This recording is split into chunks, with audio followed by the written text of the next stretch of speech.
20 ते 25 मिनिटं एक अर्धा तास नाही. बीएसआरला लगेच केला का फोन? फोन म्हणजे सर जमाव जेवढा होता की मला चान्स पण मिळणार नाही. मी काहीच करू शकता नाही, कारण ते कोणाचं ऐकत पण नाही. त्याचा हात पण पकडला त्यांनी.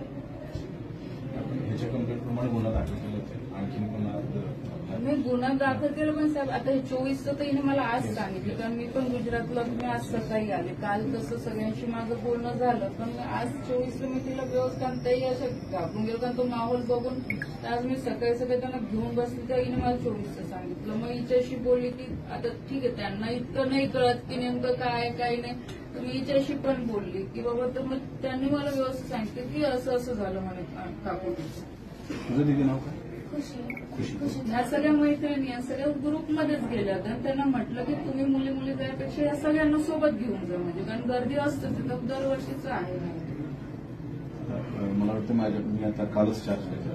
परवाच्या दिवशी नागेश मोती साहेब पण तुमच्या संपर्कात सगळ्या ऍक्टिव्हिटीज होते, पण त्या मुलाला अरेस्टच झाली नाही ना. आता असं वाटतं ते मागच्या याच्यात झाली. आता नंतर जसं जसं गावात माहीत पडलं तर ह्या मुली पण सगळे आल्या. आता हे पण म्हणतात की आम्ही शाळेत जातो तेव्हा असेच प्रकार आमच्या सोबत घडतात.